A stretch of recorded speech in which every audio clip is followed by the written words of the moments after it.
Well, today, let's talk about the DAR Gen-3 22 cal rifle. There's a lot to talk about here today.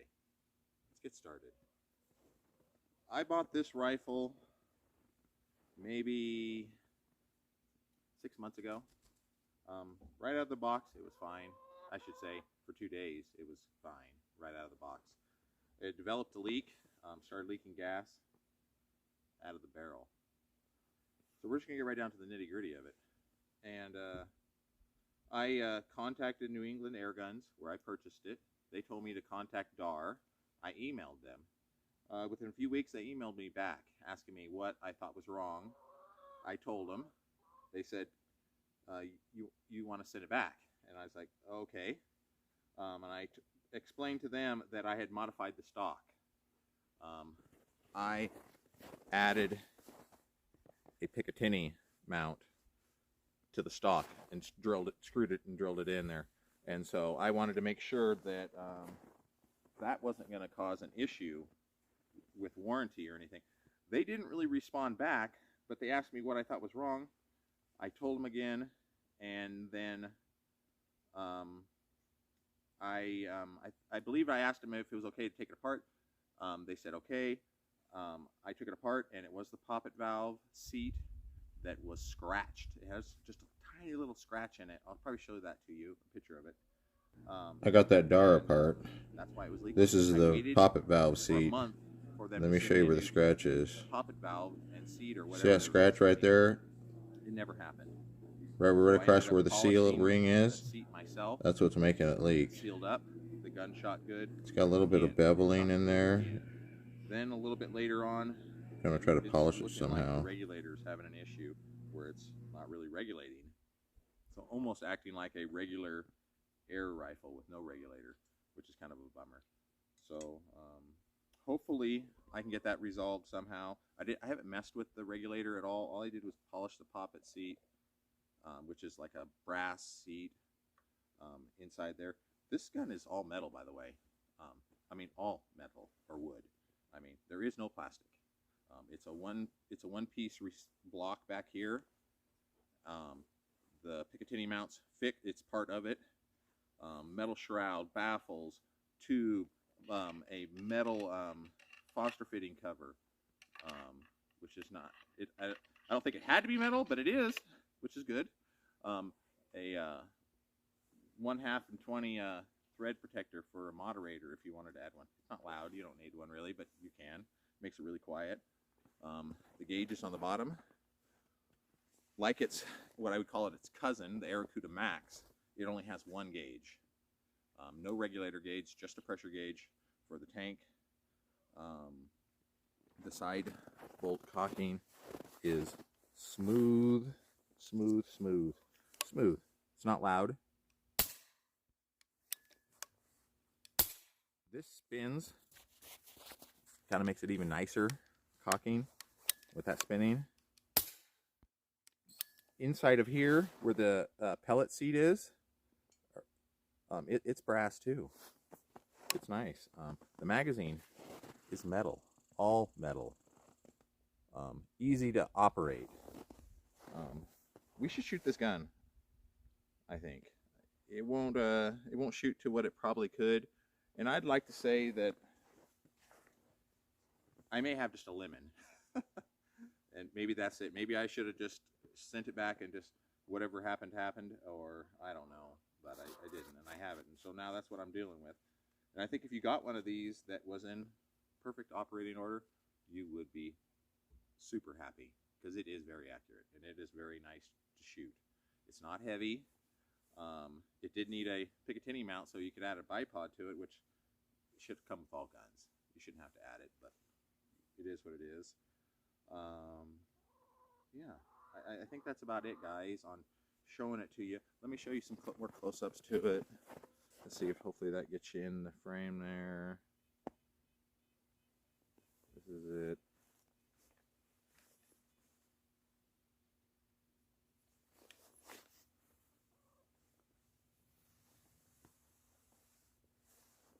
But yeah, I'll tether it up there. It'll act regulated, and we'll shoot some paper. I have the side shot mount, put it on it, so I'll probably mount the side shot on it so you'll be able to see what I'm seeing. It is only 3 to 9 by 40, so don't expect a whole lot. Yeah, let's do it. Let's get shooting.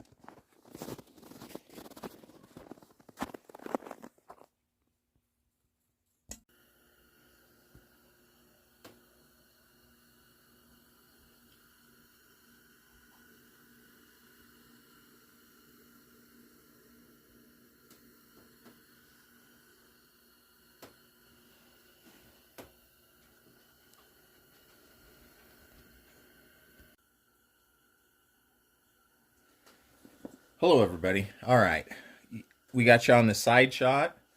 You're looking through the scope. It is only about 28 degrees right now. I'm sitting next to the propane heater on the back deck. You're looking at 50 yards right there. That's your 50 yard, my 50 yard shooting area right there. All of this area right there, all those targets there are at 50 yards. That target right there is at 75. That target right there is at 100. That frying pan right there is 100. That's actually a satellite dish flipped upside down I use for a backstop, and that's at 100. Those are all at 100. If you look right here on that tree right there, that is a spinning little target. That's at 75 also. So these are just a few of the targets that I have. I don't think I can hit any of that stuff today with her. Once again, we're on the Gen 3 DAR in 22 cal, and we're shooting air arms, Diablo field in 16 grain. The magazine is full. Let's put it in there. All right, the magazine's in. It's not cocked yet. So, what should we shoot, everybody? I wish I could hear you speaking right now. Well, let's just make sure she sighted in. This is a true glow scope, 9 power scope, 9 by 40. So let's just aim for that bullseye right there. It's already kind of chewed up. Actually, we're going to go right here. The red. We're going to aim for the red. Dead in the red. We're a little high. We are tethered right now.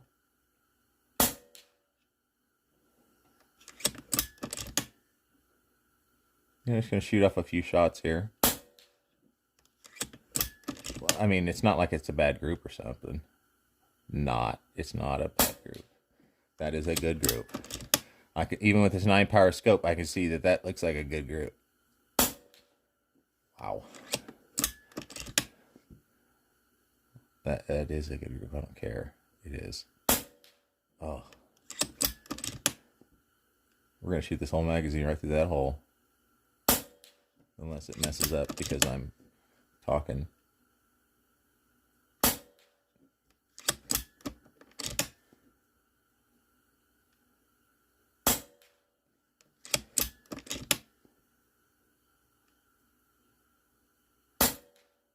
We're just blowing a hole right through it.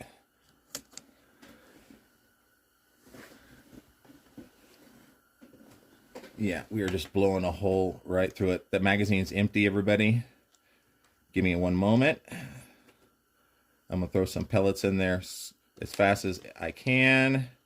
Show you how fast it can reload, even with cold fingers and pellets that won't cooperate.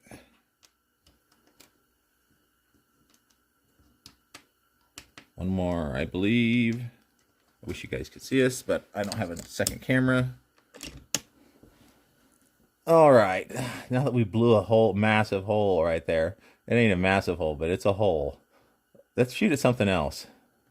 Let's aim for that. Oh my God, how can we miss it? Oh yeah, because we're shooting a little high. There we are.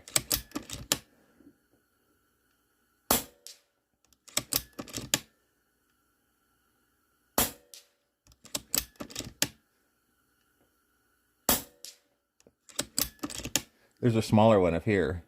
It's hard to even see right now. It blends into the snow. I'm guessing where it is because it's like blended into the shadows and the snow there. Oh, but we got it. How about over here? How about right there? Those are little 1-inch spinners right there, like the Umarex Target ones that holds a piece of paper up the top in the middle, but I just don't have it in there right now because it blew out. Boom.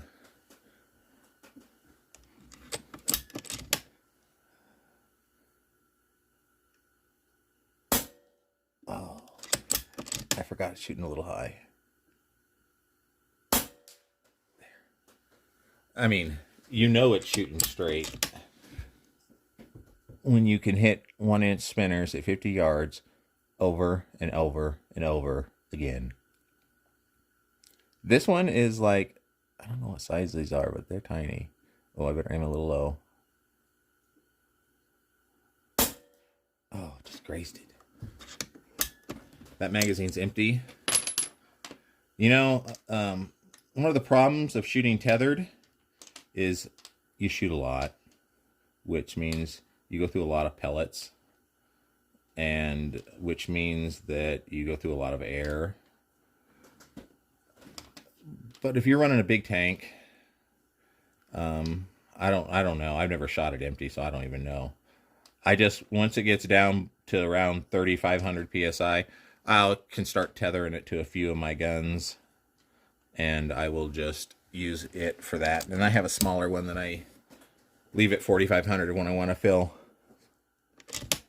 some of my higher pressure guns, you know, like the Avenger. It's like 4,300 or something if you want to fill it all the way up. So where should we go now?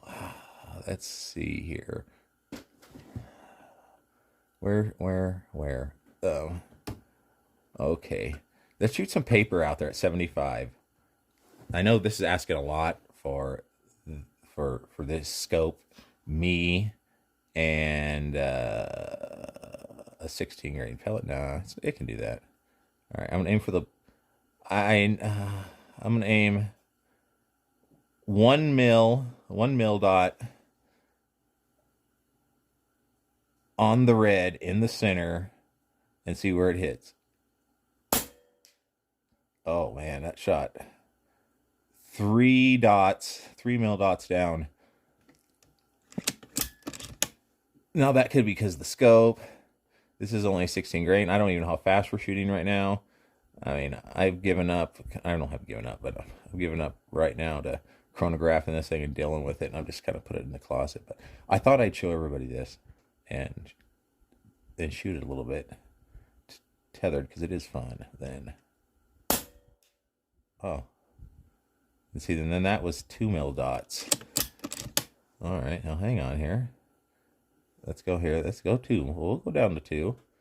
Well, hang on here. We're gonna put that the 2 mil dot right on that other mark. See if we can hit it. I think that went through the same hole. Ugh. Just to say that one loaded. I don't know why. Loaded a little harder. I don't know why. Maybe it was bent. I don't think so. But I'm gonna shoot, so if it lands different, it could be. Nope. Oh, yeah, it's landing right there in the same hole. This is 75.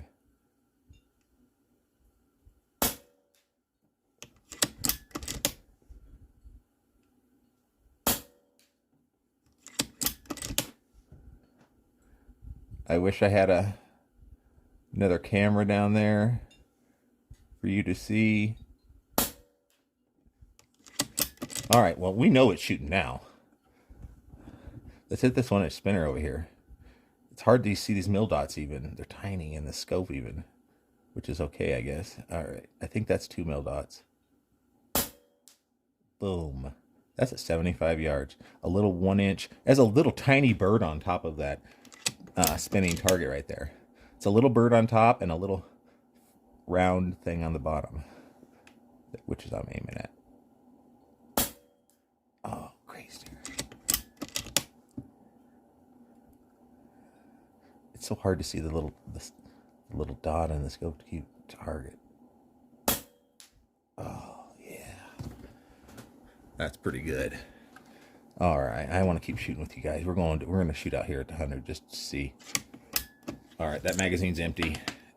My fingers are cold. You know, everybody says how they're like, oh, I want a metal trigger. Oh, I want a metal trigger. Well, you know, in the cold, a metal trigger is not your friend. It's cold, and especially when you're trying to keep your finger on it, because you just want to pull it right when it's going to break. You know when it is. So you're keeping your finger on there a lot. All right, magazine's loaded. We're back in. And we're shooting. Okay, now I have no idea. Okay, so we're shooting 2 mil dots at 75. So at 100, I gotta say, and this thing only has 4 mil dots, so after 4 mil dots, we're gonna totally be winging it. Okay, well, we're just gonna start off at 4. Now, right in the center of that dish, there is actually a metal target hanging. It's only like 3 inches wide. Oh, I don't even know where it hit. I know it hit the dish, but I don't have any idea. Let me treat this paper here. I'm aiming for the red dot on that paper. I think it's still shooting high. I think it's not shooting as low as I think it is. And let's try 3. Okay.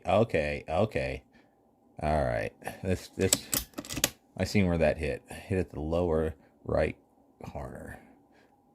Now you guys are I think 100 yards is kind of stretching it.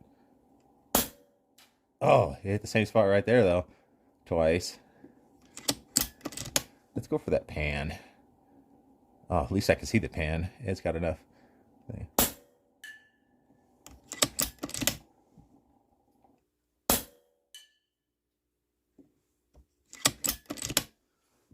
I wish I could hit this other target right there.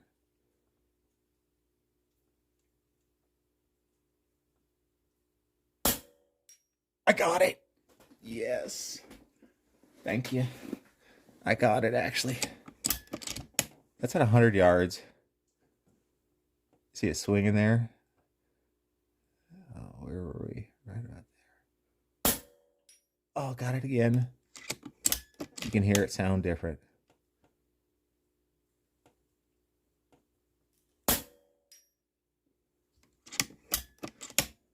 Oh, I'm out of bullets. Yep, that's out of bullets. My fingers are cold, guys. We've been filming for a minute. I'm gonna stop here. You guys all have a good one. I may do another video on this in the future, but I don't know. And yeah, but anyways, I'm cold. Have a good day. Keep shooting, everybody. Bye.